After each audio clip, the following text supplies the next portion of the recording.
Good afternoon to the administration, faculty, and staff. Chancellor Dr. John Batten, President Joel Santos, Managing Director TJ Parpan, Academic Director Leah Makatangay, Dean Sheila Dingkong, and Senior High School Principal Noni De La Fuente. Thank you for inviting me to share some time with you. To the parents, guardians, friends, and family, and most of all to the graduating class of 2020, congratulations on your commencement. You have worked so hard to get this far. And the first thing I'd like to say is celebrate this achievement no matter the circumstances. I know this is not the kind of celebration you had in mind. I am sure you imagined hugs, sharing tears of joy with friends, and maybe a dozen selfies. I wish I was there in person to have those selfies with you. But just because we cannot do these things given the situation doesn't make this day any less meaningful. A graduation is a culmination. It celebrates not just one moment, but the entire string of events that brought you here today.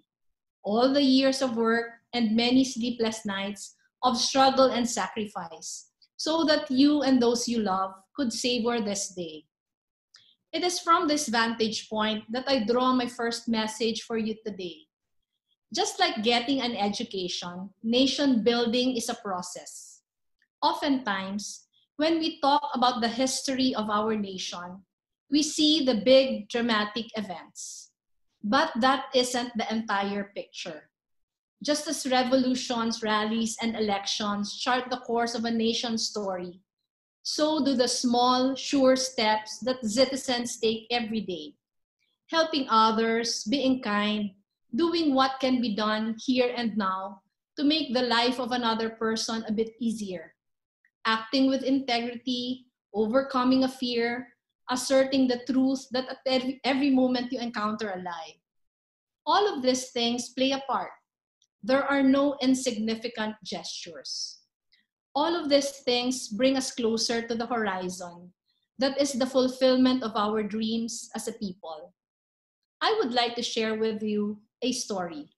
This is about a guest I had on my radio show, which I do every Sunday.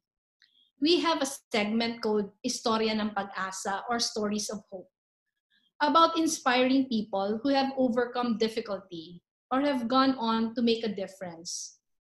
Early this month, I had a guest named Anjanette Tadena. She is an agriculture graduate from the University of the Philippines, Los Baños. She shared her story.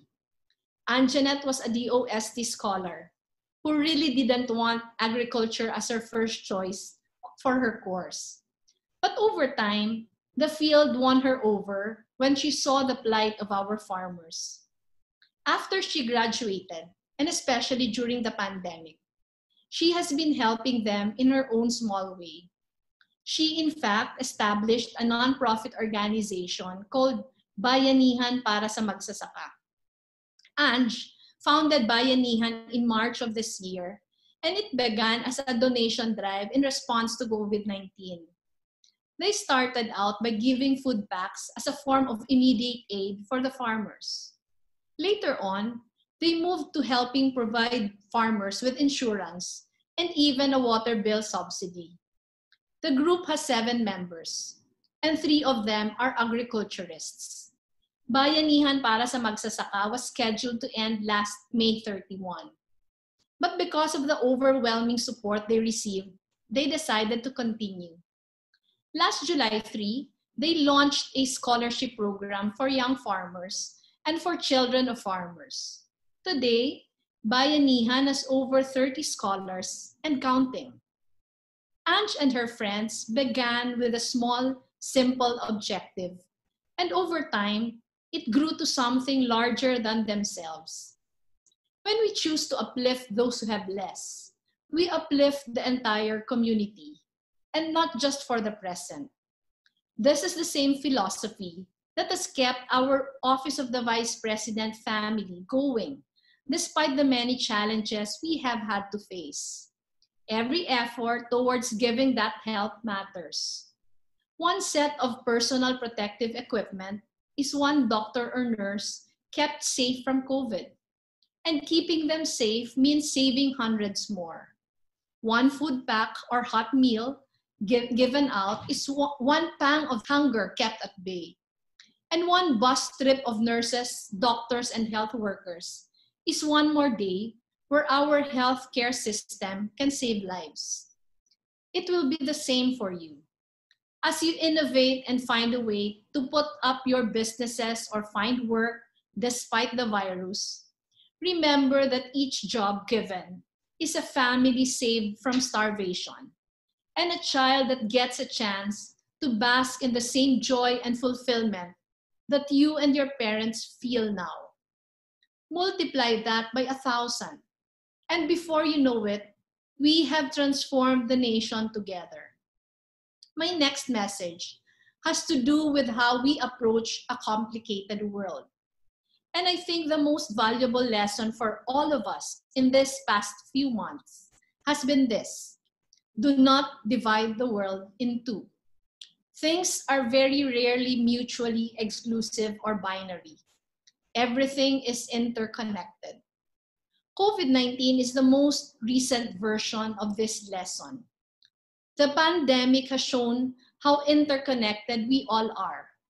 If one person gets sick, their entire community is put at risk, not to mention the added strain on our healthcare system. The pandemic induces fear and anxiety of infection. Because of this, no one has the confidence to go out to eat or shop or do any kind of recreation. Consequently, businesses suffer. They fold or are forced to lay off workers. 7.3 million people have already lost their jobs.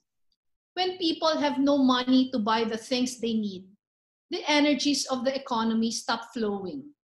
Government income from taxes plummets, giving government little to work with for other sectors such as education and social services, not to mention health. This all loops into a vicious cycle of disease, social anxiety, and a worsening economy. This is where a national plan for addressing the pandemic becomes very important. A plan that directs the nation towards a clear horizon, lays out the steps to get there, and recognizes the causalities and interplay between everyone's contributions.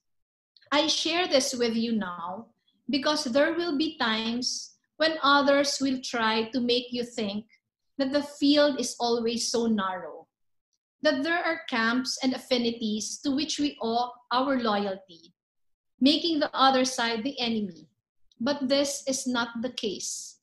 Ultimately, lahat ng Pilipino magkakakampi.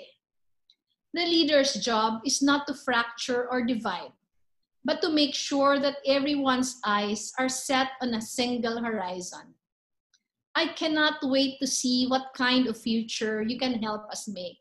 I cannot wait to see the horizons you will discover for yourselves, for your loved ones, and for the rest of us. So I wish you every success, not only for yourselves and your families, but for the good that you will do for others. Remember, bawat hakbang mahalaga. Harmonize, constellate, recognize that we are all on the same side. And when the path seems so difficult, remember that you were made for these times, to pave the way for a better normal for our nation and the rest of humanity. Congratulations, class of 2020. Mabuhay kayong lahat.